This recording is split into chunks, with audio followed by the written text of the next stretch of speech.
ಆದಿಪರಾಶಕ್ತಿ ವಾರ ಪೂಜಾ ಮಂಡಳಿಗಳು ಆಧ್ಯಾತ್ಮಿಕ ಭಕ್ತಿಯನ್ನು ಬೆಳೆಸುವುದರೊಡನೆ ದಾನ ಧರ್ಮಗಳನ್ನೂ ಸಹ ಮಾಡಿಕೊಂಡೇ ಬರಬೇಕು.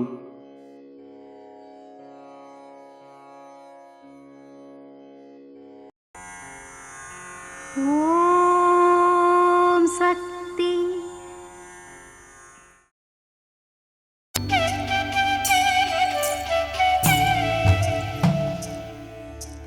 ವಿವರಣೆ: ಆದಿಪರಾಶಕ್ತಿ ವಾರ ಪೂಜಾ ಮಂಡಳಿಗಳು ಯಾವ ರೀತಿಯಲ್ಲಿ ಕಾರ್ಯನಿರ್ವಹಿಸಬೇಕು ಎಂದು ಈ ದೈವವಾಣಿಯಲ್ಲಿ ಅಮ್ಮನವರು ತಿಳಿಸಿದ್ದಾರೆ.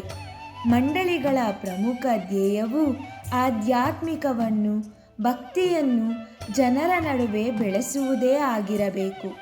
ಯಾಗ ಪೂಜೆಗಳು, ದೀಪ ಪೂಜೆಗಳು, ಧ್ಯಾನ ಮುಂತಾದವುಗಳಲ್ಲಿ ತರಬೇತಿಯನ್ನು ನೀಡಬೇಕು. ಭಕ್ತರನ್ನು ನಮ್ಮ ಮೇಲ್ಮರುವತ್ತೂರಿನಲ್ಲಿ ನಡೆಯುವಂತಹ ಉತ್ಸವಗಳಲ್ಲಿ ಭಾಗಿಯಾಗಿ ಅಲ್ಲಿನ ಸೇವಾ ಕೈಂಕರ್ಯಗಳಲ್ಲಿ ತೊಡಗಿಸಿಕೊಳ್ಳುವ ರೀತಿ ಅವರನ್ನು ಹುರಿದುಂಬಿಸಬೇಕು. ಉದ್ಯೋಗ ಉಪಕರಣಗಳ ನೀಡುವುದು, ವಿದ್ಯಾಭ್ಯಾಸಕ್ಕಾದ ಸಹಾಯ, ಬಡವರಿಗೆ ವಸ್ತ್ರದಾನ, ಅನ್ನದಾನ ಮುಂತಾದ ದಾನ ಧರ್ಮ ಕಾರ್ಯಗಳಲ್ಲಿ ತೊಡಗಿಸಿಕೊಳ್ಳಬೇಕು. ಚಿಕ್ಕ ಚಿಕ್ಕ ಕೆಲಸವಕಾಶಗಳನ್ನು ರೂಪಿಸಿ ಶ್ರಮಪಟ್ಟು ಬಾಳುವ ದಾರಿಯನ್ನು ಹೇಳಿಕೊಡಬೇಕು. ಓಂ ಶಕ್ತಿ.